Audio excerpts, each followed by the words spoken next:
کیا یہ لازمی ہے کہ ہر مسلمان پر جو ہے قربانی فرض ہے یا یہ سنت ہے؟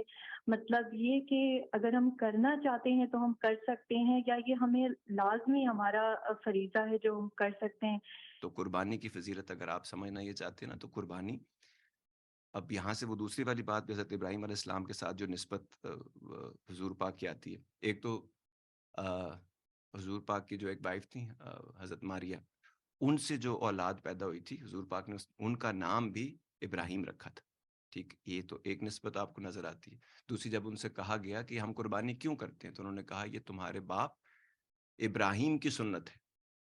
اور قربانی کا رب نے بہت جگہوں پہ ذکر ہے. صرف ہم چیز کو پڑھتے ہیں، ہمیں لگتا ہے کہ چھوٹی سی صورت ہے، یہ ہم پڑھ لیں گے الحمدللہ کے بعد، اور اس کے بعد بات ختم ہو جائے گی. ٹھیک، لیکن اگر آپ اس کو سمجھیں تو جب یہ سورہ کوثر میں جب یہ کہا جاتا تھا، لوگ ہنستے تھے اور تانے دیتے تھے اور باتیں کرتے تھے پیٹھ پیچھے، حضور پاک کو تکلیف ہوتی تھی، تو سورہ کوثر آئی تھی.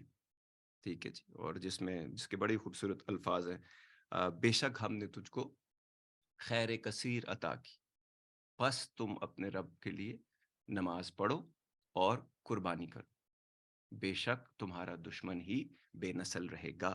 تو یہاں پر بھی کس چیز سے جب ان کو تکلیف ہوتی، کس چیز سے تقویت اور کس چیز سے صبر مل رہا تھا؟ نماز پڑھنے سے، اور دوسری چیز قربانی کرنے سے. تو ایک تو یہاں پہ آپ قربانی کو، اس کانسیپٹ کو سمجھیں، اور اس کی امپورٹنس. حضور پاک کتنی یہ امپورٹنٹ تھی، اتنی امپورٹنٹ تھی کہ جب حجت الوداع، جو آخری، جو جس کو کہتے ہیں حج، اس کے بعد حضور پاک نے اپنے ہاتھوں سے 63 اونٹوں کی قربانی کی تھی. 63، یہ اس بات کے بھی سمبولک ہے کہ ہر سال کے لیے ایک قربانی. سو اتنے اہتمام سے کی، اور اس کو پھر بنوایا کھانا، اس کو کھایا، ڈسٹریبیوٹ کیا اور لوگوں تک پہنچایا. تو یہ ہمارے، اگر ہم سمجھیں گے اس چیز کے ریچول کو، اور یہ چیز یہاں پہ ختم نہیں ہو سکتی. یہاں ایک اور بات یاد رکھیے گا، جو میں نے آپ کو شاید پہلے بھی کبھی کی ہو، اور یہ حضور پاک کے اپنے الفاظ میں: جو انسان رب پر اعتبار نہیں کرتا، جس کا رب پر اعتبار نہیں ہے، ایمان نہیں ہے، وہ کسی انسان پہ بھی اعتبار نہیں کر سکتا.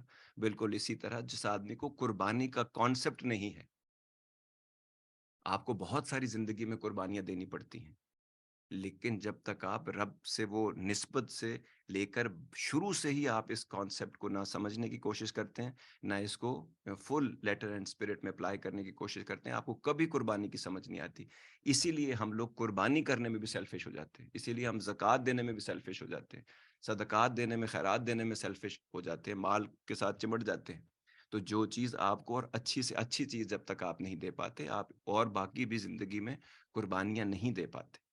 تو جو انسان رب کے لیے قربانی نہیں دے سکتا، وہ انسانوں کے لیے بھی قربانی نہیں دیتا. اور اس کو جو دینی پڑتی ہے، اور جو کچھ بھی اس کو دینا پڑتا ہے، ایک تو اس میں وہ ڈنڈی مارتا ہے، اور جو دینا بھی پڑتا ہے اس کے بدلے اس کو بہت کچھ واپس چاہیے ہوتا ہے. حساب کتاب میں جب آدمی چیزیں کرتا ہے تو وہ ہمیشہ ڈنڈی مارتا ہے. انسان کا حساب کتاب ہمیشہ اس کے فیور میں جاتا ہے.